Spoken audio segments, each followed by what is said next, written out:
Tonight, we step away from the rush and hum of the everyday world, leaving behind all that pulls at our attention, all that demands and insists. There's a place waiting for us, a place where time moves differently, where the only clock that matters is the rise and fall of tides, the turning of light through darkness. It's a lighthouse on a remote stretch of coast, white stone rising against grey sky, surrounded by the endless conversation between wind and water. This is where we're going. This is where rest begins. The keeper of this lighthouse is a man named Seamus, though his name matters less than his presence, less than the quiet way he moves through his days with purpose and care.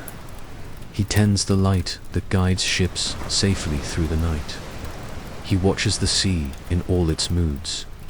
He lives simply, in rhythm with forces much larger than himself.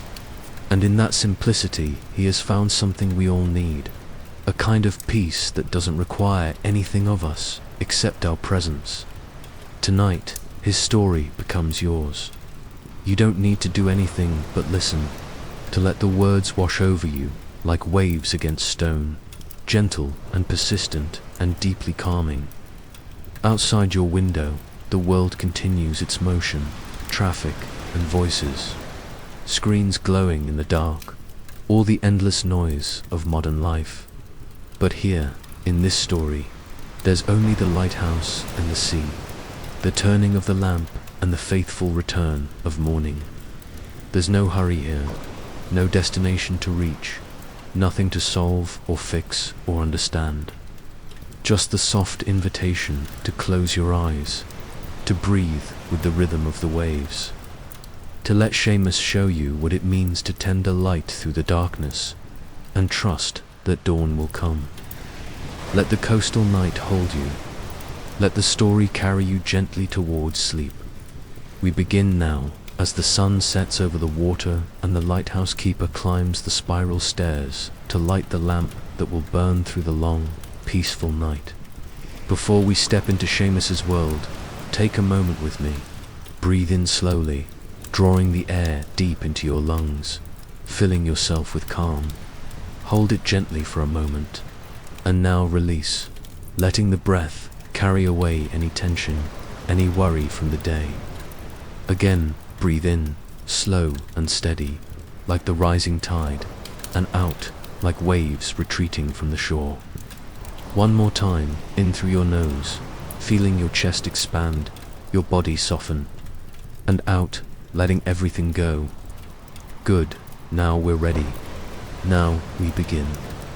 The morning arrives the way it always does along this stretch of coast, not with fanfare, but with the slow dissolve of night into pale grey light. Seamus stands at the edge of the stone platform, one hand resting on the iron railing worn smooth by decades of salt and touch, and watches the sea breathe. It's the same sea he watched yesterday, and the day before that, and the day before that, stretching back through seasons and years until the memories blur into one continuous rhythm. The waves roll in with their familiar cadence, building and breaking, each one carrying foam and seaweed and the patient work of erosion. There's something deeply settling about this constancy, this reliable return.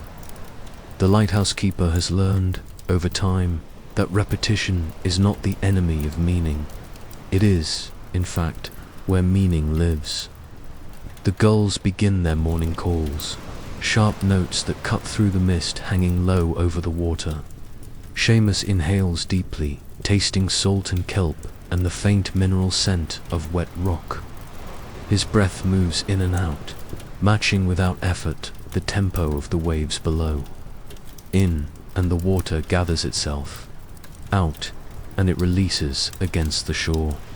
He's noticed this before, this correspondence between his own body and the body of the ocean, as though they were both instruments playing from the same invisible sheet music. Each wave, though different in height and shape and the particular way it curls before breaking, always returns. Always. The knowing of this settles something in his chest. loosens a knot he didn't realize he was carrying. It's the kind of wisdom that comes not from books, but from bearing witness, day after day, to the way the world keeps its promises. Let's pause here together, just for a moment. Match your breathing to the rhythm Seamus feels, to the rhythm of this coastal story unfolding around you. Breathe in with the gathering wave, filling your lungs completely. Hold for just a heartbeat, and breathe out as the wave releases against the rocks. Feel how natural this is, how your body already knows this rhythm. In and out, in and out, like the tides themselves, eternal and patient. Let this rhythm carry you deeper into rest. Behind him, the lighthouse stands tall and white against the morning sky, its lamp finally dimmed after burning through the darkness. Seamus turns to look at it, this tower that has been his companion and his charge for longer than he can easily count. The paint is weathered but sound, the glass panels clean, the mechanism well-oiled and faithful. He knows every stone in its foundation, every step in the spiral staircase that winds up through its core, every creak and groan it makes when the wind comes hard from the north. The tower doesn't resist the elements, it simply endures them, accepting wind and rain and salt spray as part of its nature, part of its purpose. There's no drama in this endurance, no struggle, just the quiet fact of standing, of remaining, of being exactly what it was built to be. The tide is going out now, revealing dark clusters of mussels clinging to the rocks below. Pools of water caught in stone hollows where small creatures wait for the sea to return. Seamus has watched this cycle thousands of times, and yet it never feels old or empty of interest. Each retreat of water is different, different light, different weather, different season, painting the scene in subtle variations, but the pattern holds. The ocean gives and takes, according to laws older than human memory, older than the lighthouse, older than the cliffs themselves. And there's comfort in that ancient rhythm, in knowing that his own small life is held within something so much larger and more enduring. He doesn't need to understand it completely. He only needs to notice it, to let it wash over him the way the waves wash over the stones. He closes his eyes for a moment, feeling the cool air on his face, hearing the percussion of water meeting land, the cry of birds, the low whistle of wind through the railing. His breathing slows further still, each inhalation a small tide coming in, each exhalation a gentle release. The rhythm of it grounds him here, in this body, on this platform, in this life that has chosen him as much as he has chosen it. When he opens his eyes again, the mist is beginning to lift, and he can see farther out to sea, where the water darkens to blue-grey, and the horizon draws its steady line between ocean and sky. Somewhere inside the lighthouse, the kettle will need filling, the logbook will need updating, the lamp will need trimming before nightfall. But for now, there's only this, the standing, the watching, the being here while the world turns and the waves keep their faithful appointment with the shore. The light inside the lighthouse is different from the light outside, softer, amber-toned, filtered through old glass and the accumulated warmth of stone walls that have been holding heat for 100 years. Seamus moves through the circular room at the base of the tower, his footsteps familiar on the worn floorboards. And he thinks of other footsteps, other keepers who walked this same path before him. But mostly he thinks of his father, whose hands were always rough with salt and rope, whose voice carried the particular cadence of a man who spent more time listening to waves than to other people. His father had been a fisherman, not a lighthouse keeper, but the sea had claimed him just the same, not violently, but completely. Every morning before dawn, his father would leave their small cottage and disappear into the grey pre-dawn light. And every evening he would return smelling of fish and brine and effort. Seamus reaches for the brass lamp on the table, the one he lights each evening, not for navigation but for himself, for the simple comfort of flame in the growing dark. As his fingers touch the cool metal, something shifts in his chest, a door opening onto memory. He sees his mother standing at the kitchen window of their cottage, her silhouette dark against the last light of day. A small oil lamp burning on the sill beside her. She would stand there every evening, watching the path that led down to the harbour, waiting. The lamp was her signal, her beacon, the light she kept alive for the man she loved. Seamus was young then, small enough to stand beside her and barely reach the windowsill. And he would watch her face in profile, the way her expression held both patience and longing in equal measure. She never said much during those vigils. She didn't need to. The light said everything. When I light the lamp, I think of her waiting by the window, keeping the light alive. The words form quietly in his mind as he strikes the match, touching it to the wick and watching the small flame catch and grow. It's a simple gesture, this lighting, but it carries weight beyond its function. Its inheritance made visible.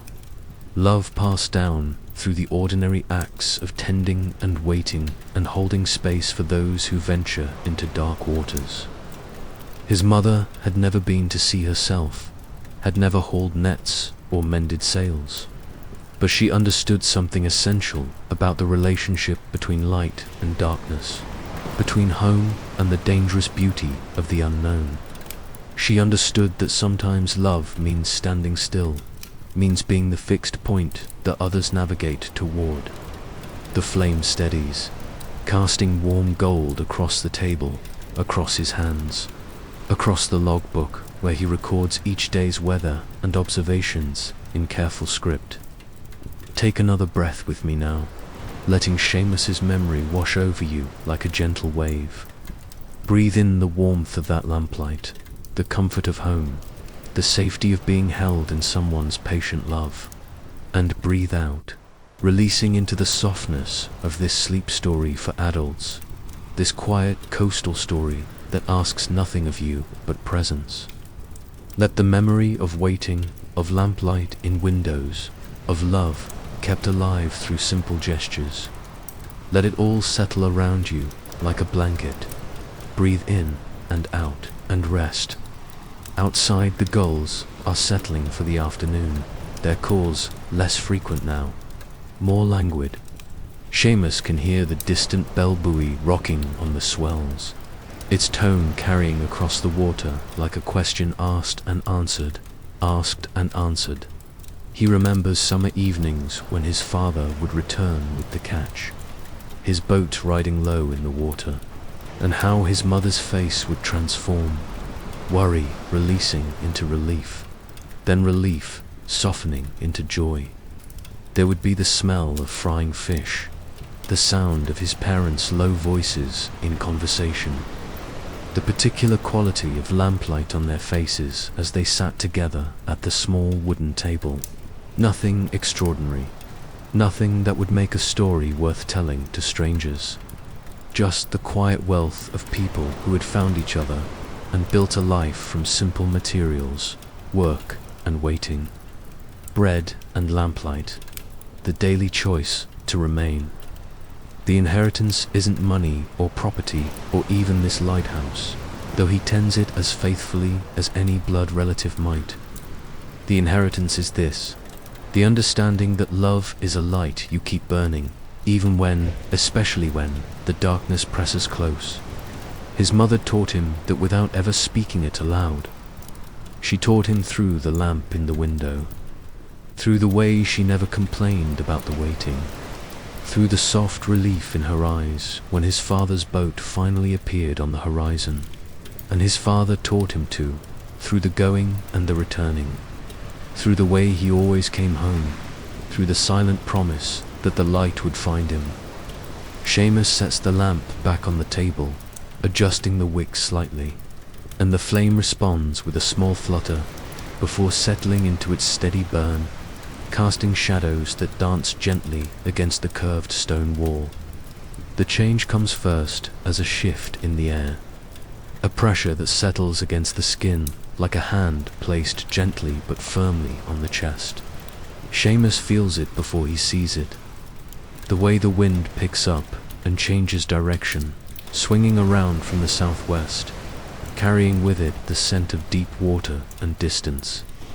By late afternoon, the sky has transformed from pale grey to something darker, heavier, layered with clouds that move at different speeds and altitudes, creating a sense of churning even before the rain begins. He stands at the window of the lamp room, high above the rocks, and watches the sea respond.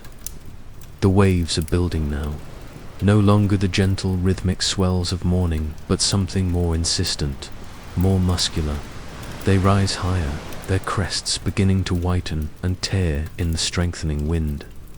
And when they break against the base of the lighthouse, he can feel the impact travel up through the stone beneath his feet. The first drops of rain hit the glass like thrown pebbles, sharp and sudden, and then the sky opens. Water streams down the lighthouse windows in sheets, blurring the view, but not obscuring it entirely. Seamus can still see the outline of the headland, the dark mass of rocks, the white explosions where waves collide with immovable stone. The wind rises to a steady howl now, finding every gap and crevice in the tower's construction, singing through them in notes both high and low. He's heard this song before, many times. It's the voice of weather asserting itself, reminding him and everything else along this coast that the elements are always here, always powerful, always indifferent to human comfort or concern. But the lighthouse stands. It has stood through storms far worse than this one. The foundation goes deep, anchored into bedrock, and the walls are thick enough to hold their ground against anything the sky might throw. Seamus lights the lamp earlier than usual, knowing that visibility will be poor and that any vessel still out on the water will need every advantage. The mechanism turns with its familiar, smooth precision, the lens gathering and focusing the light into a beam that cuts through the rain and mist, sweeping across the dark water in its patient rotation. 4 seconds of light, 6 seconds of dark, 4 seconds of light, 6 seconds of dark. The rhythm is hypnotic, mathematical, utterly reliable. He watches the beams sweep across the storm, illuminating curtains of rain, flashes of white foam, the muscular backs of waves that seem to come from nowhere and everywhere at once. The waves crash, yet the tower stands, and so do you. The thought arrives unbidden but welcome, settling into place with the weight of truth.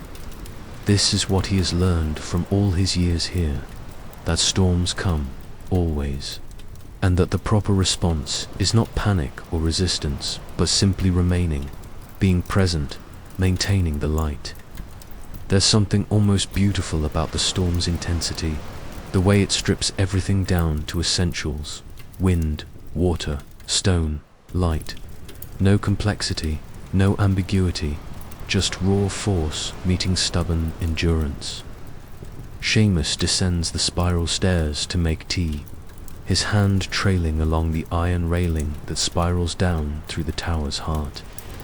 Even here, insulated by thick walls, he can hear the storm's voice, muffled but persistent, a reminder that the world outside is engaged in its ancient work of testing and proving. The kettle trembles slightly on the stove as wind buffets the tower, but it doesn't fall. Nothing falls. He thinks of the fisherman who taught him to read weather, who showed him how to recognize the signs of coming storms, who impressed upon him the difference between fear and respect. Fear makes you run. Respect makes you prepare, makes you trim your sails, makes you light your lamp and trust your foundation. By evening, the storm has reached its peak, thunder rolling across the water like barrels tumbling in a hold, lightning illuminating the clouds from within, turning them briefly incandescent before plunging back to black. Seamus stands in the lamp room again, watching the display. Each lightning flash reveals the sea in stark detail. Waves like mountains, foam like snow, the raw power of water in motion. And yet, for all its sound and fury, the storm is not malicious. It's simply weather doing what weather does, following patterns laid down by temperature and pressure and the rotation of the earth. It will pass, as all storms pass. The waves will calm, the wind will ease, the rain will soften and finally stop. And when morning comes, the air will be washed clean, the light will be clear and sharp, and the sea will return to its rhythms as though the violence had never been. This too is constancy, not the absence of chaos, but the reliable return to calm after chaos has spent itself. The storm breaks sometime in the deep hours of night, not with drama, but with gradual diminishment. The wind easing from howl to moan to whisper. The rain softening from assault to patter to intermittent drops. The thunder retreating eastward until it becomes only a distant rumble, like furniture being moved in far rooms. Seamus feels the shift even in his sleep. His body's so attuned to the rhythms of this place that it registers the calming without waking him fully. When he does rise, just before dawn, the silence is profound, not the absence of sound, but the presence of peace, of air settling back into itself after hours of turmoil. He climbs the stairs to extinguish the lamp, and through the windows he sees stars, actual stars, appearing in the gaps between dispersing clouds. The sight stops him for a moment, hand on the lamp's brass housing, breath caught in appreciation. The sea is still restless, still carrying the memory of the storm in its swells, but the violence has gone out of it. The waves roll in with weight and power, but without rage, without the sharp-edged chaos of the night before. Seamus watches the eastern horizon begin to pale, that first subtle lightning that comes before color, before the sun itself appears. This is his favorite time, this threshold between darkness and day, when the world seems to hold its breath in anticipation. The lighthouse beam continues its rotation for seconds of light, 6 seconds of dark, but it's no longer cutting through rain and mist. Now it sweeps across clearing air, across water that reflects the growing light of dawn, across a world that is remembering how to be still. The light doesn't fight the dark, it simply waits for it to pass. The understanding settles in him like sediment sinking through clear water, finding its level, coming to rest. He extinguishes the lamp with the same care he brings to lighting it, turning the mechanism off, checking the oil level, ensuring everything is in order for the next lighting. The flame gutters and goes out, and suddenly the lamp room is lit only by the natural light coming through the windows, soft grey-blue, growing stronger by the moment. Seamus stands there, surrounded by glass and brass and the smell of lamp oil, and feels something shift inside his chest. It's not revelation exactly, nothing so dramatic, more like recognition, like seeing something that was always there but that he'd never quite noticed in this particular way. The light he tends each night, the light that guides vessels through darkness and warns them away from danger. It's not just a function or a duty, it's a practice, a discipline, a way of being in the world. It keeps him awake, yes, but not just physically. It keeps him present, attentive, aware of his place in the larger pattern of things. The sun breaks the horizon, and suddenly everything is gold and rose and amber. The water, the rocks, the wet stones of the lighthouse itself, all transformed by this ordinary miracle of daybreak. Seamus feels warmth on his face through the glass, the first real warmth he's felt in hours, and he closes his eyes to receive it. Behind his closed lids, the light is red and alive, and he thinks about all the mornings he's witnessed from this tower, all the storms he's watched come and go, all the nights he's kept the lamp burning while others slept. There's a kind of wealth in this accumulation of days, in the patient repetition of care and attention. He isn't important, not in any grand sense. The world would turn without him. The sun would rise, the tides would change. But here, in this small circle of responsibility, his presence matters. The light he maintains matters. And perhaps that's enough. Below, on the rocks, he can see evidence of the storm's passage. Seaweed thrown high above the usual tide line. Driftwood scattered like discarded thoughts. Pools of water caught in stone depressions that will evaporate when the day warms. But the lighthouse stands unchanged, its white walls bright in the new sun, its foundation unmoved. Seamus descends the stairs slowly, his hand on the railing, his footsteps echoing in the tower's hollow core. He feels tired but not depleted, emptied but not hollow. It's the good tiredness that comes from having done what needed doing, from having maintained vigilance through the difficult hours, from having trusted the structure to hold while the world outside raged and tested. The light inside him, the attention, the care, the quiet commitment to this work. That light didn't fight the darkness of the storm. It simply remained steady and patient, knowing that morning would eventually come and that its job was to burn faithfully until then, and then to rest. The logbook sits on the table where it always sits, its leather cover worn soft by years of handling, its pages filled with careful entries in ink that has faded from black to brown to something almost sepia. Seamus pulls out the chair, the same chair he's sat in 1,000 mornings, and settles into it with a small sigh of satisfaction, the kind that comes when the body finally gets to rest after hours of standing watch.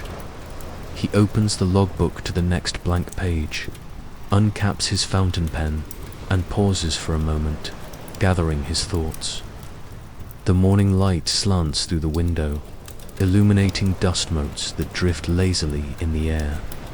And outside he can hear the gulls resuming their usual conversations, their voices bright against the soft background rush of waves. His hand moves across the page in steady script. April 23rd. Storm through the night.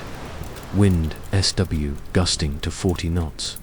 Heavy rain, lamp maintained throughout. Dawn clear. He pauses, pen hovering above the paper, and then adds one more line, smaller, more personal than the usual weather observations. Today the sea was wild, but my heart was still. The words look strange, written there among the technical details, but he doesn't cross them out. They feel true, and truth deserves recording, even especially when it's quiet and internal, rather than measurable by instruments. He blots the page carefully, closes the book, and sets the pen aside. The ritual of writing has grounded him, given shape to the night that has just passed, transformed experience into record. Someday, perhaps, another keeper will read these entries and know that someone stood here, watched the storms, maintained the light, and found a kind of peace in the doing of it. The kettle is already on the stove, beginning to hum its low note of anticipation. Seamus stands and moves to the small kitchen area, just a corner really, with a sink and stove and a shelf that holds his few dishes and supplies. He selects a mug from the shelf, plain white ceramic with a chip on the rim that his thumb has learnt to avoid, and places it on the counter. The tea tin sits beside the sugar bowl, its lid loose from constant use. He opens it and the scent rises, immediately black tea with bergamot, Earl Grey, the same blend he's been drinking since he can remember. The smell alone is comforting, familiar, a small constant in a world of weather and change. He measures a spoonful into the tea-ball, his movements economical and practiced. The gesture so habitual that his hands know what to do without instruction from his conscious mind. The kettle begins to whistle, a soft rising note that grows more insistent. Seamus lifts it from the heat and pours, watching the water darken as it flows through the leaves, watching steam rise in delicate wisps that curl and dissipate in the cooler air of the room. The sound of pouring water is one of the world's most peaceful sounds, he thinks, steady, purposeful, temporary. When the mug is full, he returns the kettle to the stove and simply stands there for a moment, hands wrapped around the warm ceramic, feeling the heat seep into his palms and fingers. The first sip is too hot, barely possible, but he takes it anyway, tasting the tea's bitterness and the sweet edge of bergamot, feeling the warmth travel down his throat and spread through his chest. This too is a kind of lighting, a small internal flame of comfort and wakefulness. He carries the mug to the window and stands looking out at the morning, at the transformed world that the storm has left behind. The air is crystalline now, washed clean, and the colors are more vivid than they were yesterday. The blue of the water deeper, the white of the foam brighter, the green of the headland grass almost luminous in the fresh light. A single fishing boat is making its way out of the harbor, its engine a distant purr, its wake a white line drawn across dark water. Seamus raises the mug in a small salute, though no one can see him, though the gesture means nothing to anyone but himself. Another day is beginning. The lamp will need attention later, the lens cleaned, the oil replenished, the mechanism checked. There will be weather to observe, entries to make, the steady rotation of tasks that make up his days. But for now, there's only this, the warmth of tea in his hands, the light on the water, the gentle wind that stirs the grass on the cliff edge, and the deep satisfaction of having kept the light burning through the darkness, of having remained present and awake while the storm did its work, of being exactly where he's meant to be.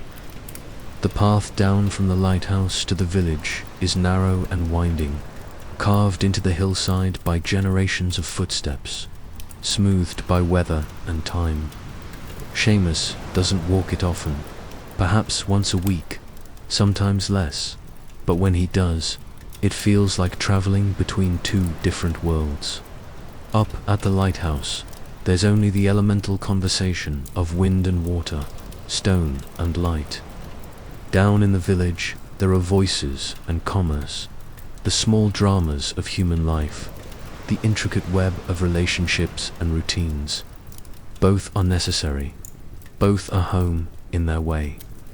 Today, with the storm past and the morning bright, he feels the pull to descend, to check on the boat slips, to stop by the general store, to remind himself that he is part of a community even if he lives apart from it most days.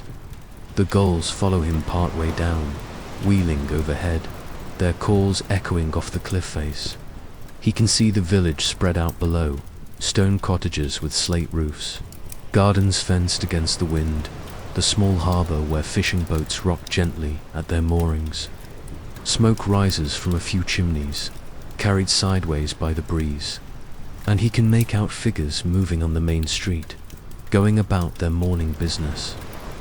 It's a small village, barely 200 souls, the kind of place where everyone knows everyone, where news travels faster than the wind, where life moves according to the seasons and the sea.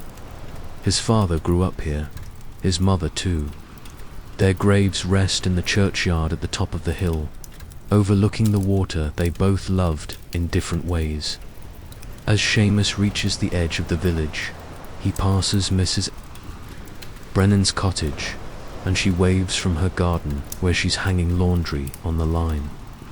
The sheets snap and billow in the wind, white against the blue sky. and she calls out a greeting that he returns with a nod and a smile. Further along, old Tom Davies sits on his bench outside the pub, pipe in hand, surveying the street with the satisfied air of a man who has nowhere to be and all day to get there. They exchange a few words about the storm, about the fishing, about nothing in particular. This is the rhythm of village life. Small encounters, brief connections, the steady accumulation of ordinary moments that weave people together into something larger than themselves. At the general store, Mrs. Callahan is arranging fresh bread in the window, and the smell draws him in like a beacon. He buys a loaf, still warm, and a tin of the good coffee that she keeps behind the counter. The expensive kind that comes from far away and tastes like distant places he'll never see. She asks about the lighthouse, about whether the lamp held through the storm, and he assures her it did, that everything is well, that the coast is safe. She smiles, satisfied, as though his vigilance makes her own life more secure, which perhaps it does. There's comfort in knowing that somewhere out there, someone is watching, someone is tending the light. Someone is standing watch while others sleep. It's a kind of covenant, unspoken but understood. Walking back up the path, bread tucked under his arm, Seamus feels the lightness that comes from brief social contact, followed by the promise of solitude returning. He loves these people, these neighbors, these villagers who have known him all his life, but he also loves the distance, the separation, the return to the lighthouse where his only companions are wind and water and the faithful turning of the lamp. Perhaps that's the real gift of his life, the balance between connection and solitude, between community and contemplation, between the human world and the elemental one. He thinks of his mother's lamp in the window, of his father's boat returning to harbor, of the way love can be expressed through distance as much as closeness, through the light kept burning as much as the embrace given. By the time he reaches the lighthouse again, the sun is high and warm, burning off the last traces of mist. The white tower gleams against the sky, solid and permanent, and he feels the familiar sense of rightness that comes from returning to his post, his place, his purpose. Inside, everything is as he left it, the logbook on the table, the lamp waiting to be lit when darkness falls, the kettle ready for the next cup of tea. He sets the bread on the counter, stores the coffee in the cupboard, and moves to the window to look out once more at the sea. It's calmer now, gentler, the waves rolling in with easy grace. Tonight he'll light the lamp again. Tomorrow the sun will rise, the tides will turn, the seasons will change, and through it all, the lighthouse will stand, and he will tend it, keeping the light alive for those who need it, for those who are lost, for those who are finding their way home. And so the night finds its natural end, as all nights do, dissolving into the soft grey light of another dawn. The lighthouse stands as it has always stood, its lamp dimmed now, its work complete until darkness returns. Seamus moves through his morning routines with the same quiet care he brings to everything: the logbook entry, the mug of tea, the standing at the window to watch the world wake. There's nothing extraordinary in these gestures, and that's precisely their beauty. They remind us that peace lives not in grand moments, but in the patient repetition of simple things done with attention and love. Rest now. Let your breathing slow to match the rhythm of waves against stone, in and out, building and releasing. Feel the weight of your body sinking deeper into comfort, held and supported, safe as the lighthouse is safe on its foundation of rock. There's nothing more required of you tonight. The light has been tended. The storm has passed. Morning will come when it comes, and until then, there's only this gentle drift toward sleep, this quiet letting go, this bedtime story for adults, this peaceful coastal story. has carried you here to this place of rest, and now it releases you into dreams. If you'd like more stories like this one, gentle tales of quiet places and peaceful nights, you'll find them here, waiting for you. A new story each week, a refuge when the world feels too loud, a light kept burning for your return. Stay with us.